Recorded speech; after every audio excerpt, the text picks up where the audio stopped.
Hello everyone. आज हम total 3 topic पे बात करेंगे। पहला है ग्लोबल हंगर इंडेक्स, दूसरा है माय भारत और तीसरा है माखीर अदरक।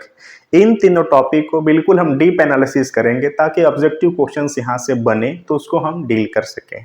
कुछ रिपोर्ट यहाँ पर ऐसी आई हैं जिसका कि निंदा भी किया जा रहा है, हालांकि हमें उस पर नहीं जाना है। क्यों? क्योंकि हमें तो सिर्फ एग्जाम से मतलब रखना है। अगर एग्जाम में क्वेश्चंस आता है तो हमको उसको डील करना पड़ेगा, अगर नहीं आता है तो फिर कोई बात ही नहीं है।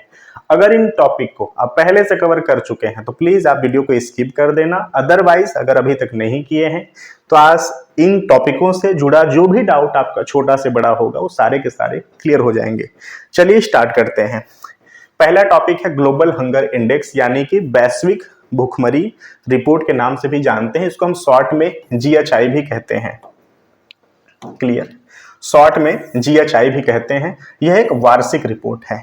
इस रिपोर्ट का काफी क्रिटिसाइज भी किया जा रहा है क्योंकि जो भारत की रैंकिंग दी गई है वो भारत के अनुरूप संतोषजनक नहीं है। अगर तुलना करें पड़ोसी देश से तो पड़ोसी देश इस रिपोर्ट में काफी बेहतर है भारत की, इसलिए इसका क्रिटिसाइज भी किया जा रहा है। तो पहले जान लेते हैं कि इस रिपोर्ट को पब्लिश कौन करता है। तो iris NGO Concern Worldwide और जर्मन एनजीओ वेल्थ हंगर, ये दो लोग मिलकर के, ये दो संस्थाएं, नॉट लोग, दो संस्थाएं मिलकर के इस रिपोर्ट को पब्लिश करती हैं। तो इसके बारे में जानना जरूरी हो जाता है। ये जो रिपोर्ट है क्षेत्रीय स्तर पर, वैश्विक स्तर पर और देश के स्तर पे भूख को मापती है। भूख के आंकड़े को माप करके रिपोर्ट पब्लिश करती है। इसका लक्ष्य क्या है? इस रिपोर्ट का लक्ष्य क्या है? तो वैश्विक भूख को कम करने का प्रयास करता है। ये रिपोर्ट के जरिए बताने की कोशिश करता है कि वैश्विक लेवल पर किस देश में या किस क्षेत्र पे या किस जोन में भूख से ग्रसित लोग हैं, उसको बताता है यह, ताकि अंतर्राष्ट्रीय लेवल पर एक अंतर्राष्ट्रीय लीडर का, अंतर्राष्ट्रीय संस्था का, एक अंतर्राष्ट्रीय स्वरूप का उस दिशा में बिल्कुल नजरिया जाए और उसको खत्म करने का कोशिश किया जाए। अब सिंपल सी बात है कि जिस मापदंड पे यह रिपोर्ट तैयारी करी जाती है, रिपोर्ट की, अगर उन मापदंडों पे काम कर दिया जाए तो इस रिपोर्ट में एक अच्छा परफॉर्मेंस किया जा सकता है। क्लियर? उस पे बात करेंगे। तो हमने जान लिया कि जीएचआई का क्या लक्ष्य है। तो वैश्विक भूख को कम करने का यह रिपोर्ट प्रयास करती है। वार्षिक लेवल पर यह रिपोर्ट रिलीज करी जाती है। Irish NGO Concern Worldwide और जर्मन एनजीओ वेल्थ हंगर इस रिपोर्ट को पब्लिश करती है। क्लियर? अगर इस रिपोर्ट के कुछ बेसिक की बात करें जो कि इस साल आई है, बताई गई हैं, ठीक है, तो भारत का 125 देशों में 111वां नंबर का स्थान आया है। ठीक है, भारत 125 देशों में इस बार 111वें नंबर पर है।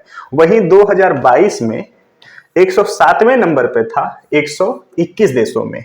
अगर 2023 में हम पड़ोसी देशों की बात करें तो श्रीलंका 60, नेपाल 69, बांग्लादेश 81 और पाकिस्तान 102वें स्थान पर इस रिपोर्ट में दिखाए गए हैं। क्लियर? ये जो अवस्थिति है 111वां, वो भूख के गंभीर स्तर को दिखाता है। क्लियर? तो ये भी आप याद रखना, यही सब कारण है कि इस रिपोर्ट को क्रिटिसाइज किया जा रहा है कि ये रिपोर्ट सही मायने पे नहीं बनी है, सही मापदंड पे रिपोर्ट तैयार नहीं करी गई है। तो इसका ये कारण है। अगर हम ग्लोबल हंगर स्कोर की बात करें तो 4 संकेतक पर इसको तैयार किया जाता है। क्या क्या? बाल मृत्यु दर, अल्प पोषण, बच्चों का बौनापन और बच्चों का वजन से लंबाई का कम होना। आप इनमें से ये जो हिंदी वाले पैरामीटर हैं इनसे में भी आप अनुभवी होंगे। Child mortality, under nourishment, child stunting और चाइल्ड वेस्टिंग से वाकिफ होंगे। क्लियर? तो इन्हीं का यह हिंदी रूपांतरण है। इससे जानना कि बाल मृत्यु दर, अल्प पोषण, बच्चों का बौनापन, बच्चों का वजन लंबाई की अपेक्षा कम होना। ये जो पैरामीटर है 0 से 5 वर्ष के बच्चों की बात करी गई है, यानी 0 से 5 वर्ष के बच्चों की जो लंबाई है उस लंबाई की अपेक्षा उनका वजन कम है। क्लियर? अल्प पोषण, बच्चों का बौनापन, यानी जो बच्चे की 0 से 5 वर्ष के अंतर्गत जो बच्चे की लंबाई होनी चाहिए वो लंबाई बच्चे की कम है। क्लियर? तो उसको ही चाइल्ड मोर्टलिटी यानी बाल मृत्यु दर, अंडर नरिशमेंट, चाइल्ड स्टंटिंग और चाइल्ड वेस्टिंग की बात करी गई है। इन्हीं पैरामीटर पर यह रिपोर्ट तैयार करी जाती है। यह कड़ी काफी इंपॉर्टेंट है, इसको प्लीज आप नोट डाउन कर लेना। इसी पैरामीटर पे इस रिपोर्ट को तैयार किया जाता है। महिलाओं में एनीमिया बताया गया है भारत में कि 15 से 24 वर्ष की जो बालिका हैं, बच्चियां हैं, ठीक है, उनका अगर एनीमिया की बात करें तो 58.1% है। यानी भारत में 15 से 24 वर्ष की जो महिलाएं हैं वह 58.1% जो महिलाएं हैं 15 से 24 वर्ष की वो एनीमिया से ग्रसित हैं। अल्प पोषण का दर 16.6 है। 5 वर्ष से कम उम्र के बच्चों का मृत्यु दर 3.1 है। इस रिपोर्ट को प्लीज आप, जो ये एवरेज नंबर दिया गया है, इसको प्लीज आप याद रखना। जब आप मेंस आंसर राइटिंग करेंगे ना, ये रिपोर्ट काफी वेटेज आपके आंसर में डाल देंगे जब आप ये मेंशन करेंगे ना कि महिलाओं की स्थिति, अल्प पोषण का दर भारत में, या 5 वर्ष से कम उम्र के बच्चों का जो मृत्यु दर है, ये जो जब ये नंबर आप डालेंगे तो काफी वेट डाल देगा आपके आंसर राइटिंग में। क्लियर? तो ये आपको पता होना चाहिए। सो भारत का हमने अवस्थिति जान लिया कि क्या रैंकिंग है, किस हिसाब से दिया गया है, पड़ोसी जो देश है उनकी रैंकिंग क्या है, किस हिसाब से यहाँ पर दिया गया है। भूख से निपटने में भारत की जो प्रगति की बात रिपोर्ट में करी गई है, 2015 से बात करके 2015 के बाद से तो बिल्कुल रुक सी गई है। कहा गया है कि भूख से निपटने में भारत की जो प्रगति है 2015 के बाद लगभग रुक सी गई है। क्यों?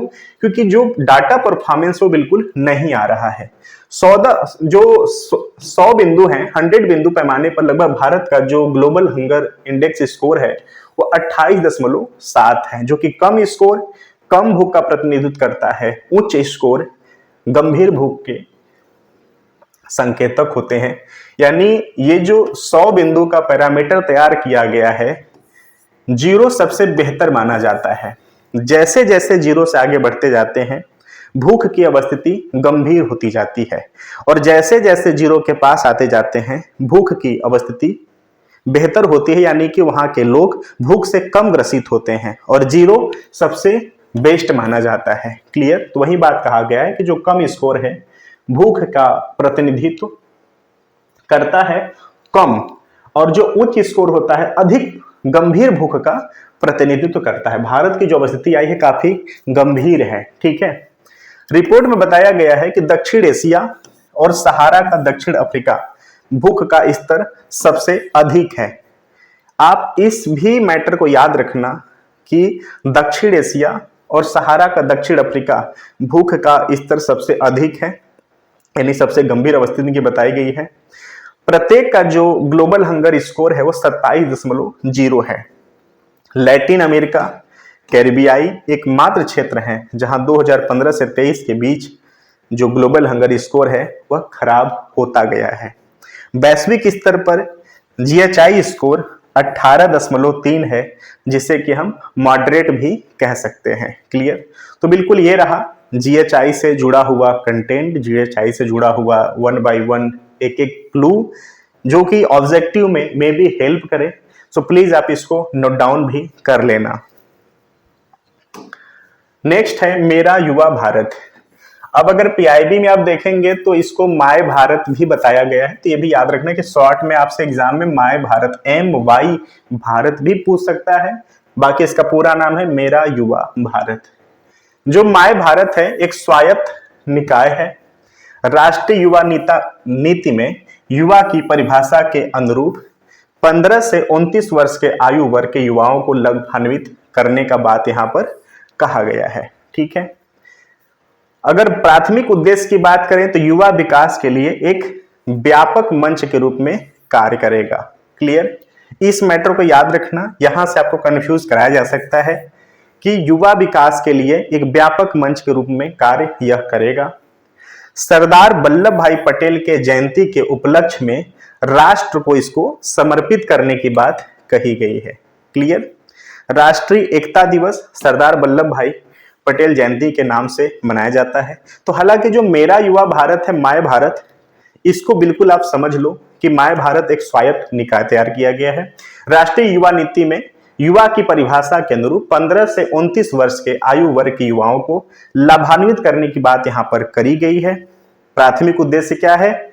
युवा विकास के लिए एक व्यापक मंच के रूप में यह कार्य करेगा। सरदार वल्लभ भाई पटेल के जयंती पर या जयंती के उपलक्ष्य में इसको राष्ट्र को समर्पित करा जाएगा। अब बात कर लेते हैं सरदार वल्लभ भाई पटेल से जुड़े हुए छोटे छोटे कंटेंट को, क्योंकि मे भी वहां से भी चीजें आए, अदरवाइज ये तुम्हारे जीएस का पार्ट हो गया। क्लियर, मॉडर्न इंडिया में ये काफी उपयोगी टॉपिक हो गए, तो हम वहां से भी रिलेट कर लेते हैं। राष्ट्रीय एकता दिवस सरदार वल्लभ भाई पटेल जयंती के नाम से जाना जाता है। और ये डेट है 31 अक्टूबर, ये डेट आप याद रखना, 31 अक्टूबर का यह डेट है जो कि राष्ट्रीय एकता दिवस या सरदार वल्लभ भाई पटेल जयंती के नाम से जानते हैं। क्लियर,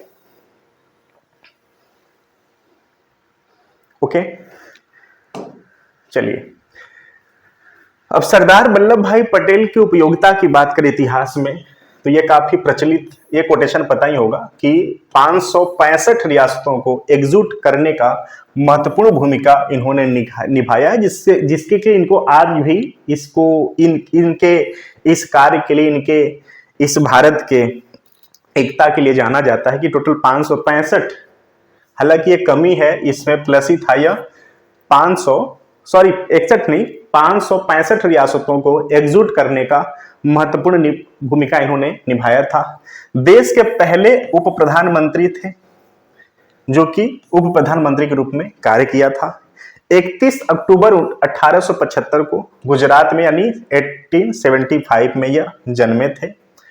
1991 में भारत रत्न से इनको सम्मानित किया गया था। मरणोपरांत सरदार की उपाधि बारडोली की महिलाओं के द्वारा दिया गया। तो क्वेश्चंस में ये भी आता है कि जो सरदार वल्लभ भाई पटेल हैं उनको सरदार की उपाधि कब दी गई थी, तो बारडोली की महिलाओं के द्वारा इनको दिया गया था। इनके सम्मान में गुजरात में स्टैचू ऑफ यूनिटी बनाई गई है। क्लियर, ये भी आपको पता होगा कि गुजरात में स्टैचू ऑफ यूनिटी बनाई गई है। राष्ट्रीय एकता का शुरुआत 2014 से शुरुआत की गई है। इस लाइन को प्लीज आप याद कर लेना, यहां से भी क्वेश्चन आ सकता है कि जो राष्ट्रीय एकता है का शुरुआत 2014 से सरकार ने इसकी शुरुआत की है, तब से यह मनाया जा रहा है। क्लियर, नेक्स्ट है माखीर जिंजर यानी माखीर अदरक। क्या है, क्यों न्यूज में आया, क्या इससे एग्जाम में क्वेश्चंस बन सकते हैं, तो उसको देख लेते हैं। और प्लीज आप इसका नोट्स भी तैयार करिए साथ ही साथ। 2021 पद्मश्री विजेता ट्रिनिटी सैयू ने हल्दी टिटियन के नाम से भी इनको जाना जाता है। ये नाम प्लीज आप याद रखना कि 2021 के पद्मश्री विजेता हैं, क्या नाम है, ट्रिनिटी सैयू, जो कि हल्दी ट्रिनिटी के नाम से इनको जाना जाता है, जिन्हें मेघालय में लाकाडोंग हल्दी की खेती को बढ़ावा देने में उनके काम के लिए पहचाना गया था। ठीक है, ये भी याद रखना, लाकाडोंग हल्दी की खेती के लिए बढ़ावा देने के लिए इनको जाना गया था। जो माखीर अदरक है को प्रोत्साहित करने के लिए राज्य अब पहल कर रही है। ठीक है, जो माखीर अदरक है यह विशेष किस्म का, इसमें तीखापन होता है और औषधि गुण होता है, इसलिए इसका प्रचलन अभी बढ़ा है और राज्य सरकार इसमें पहल कर रही है इसको बढ़ाने के लिए। ठीक है, मेघालय 2 प्रकार के अदरक माखीर और नादिया के लिए प्रसिद्ध है। दोनों अपने छोटे आकार के बावजूद अपने स्वास्थ्य लाभों के लिए जाना जाता है। ठीक है, अगर लाकोडोंग हल्दी की बात करें तो एक जिला एक उत्पाद योजना के तहत लाकोडोंग हल्दी का पश्चिमी जैंतिया हिल्स जिसे पहचान मिला है। यह अपने उच्च कर्यूमिक स्तर और एंटीऑक्सीडेंट गुणों के लिए जाना जाता है। ये जो वर्ड है ना, इसको प्लीज आप याद रखना, कैक्यूमिन यानी कि जो हल्दी होता है, हल्दी में जो पीला द्रव होता है ना, पीले रंग का, उसी को यह इंगित करता है। क्लियर, ठीक है, हालांकि इतना डीप जाकर क्वेश्चंस नहीं पूछेगा, लेकिन आपको पता होना चाहिए कि करक्यूमिन और एंटीऑक्सीडेंट के लिए यह जाना जाता है कौन, लाकाडोंग हल्दी। अब ये जो वर्ड है मैंने बता दिया कि जो हल्दी का पीला द्रव होता है, हल्दी को जब तोड़ेंगे आप तो उसका जो पीला द्रव होता है ना, उसी को यह कहते हैं कैरक्यूमिन। ओके,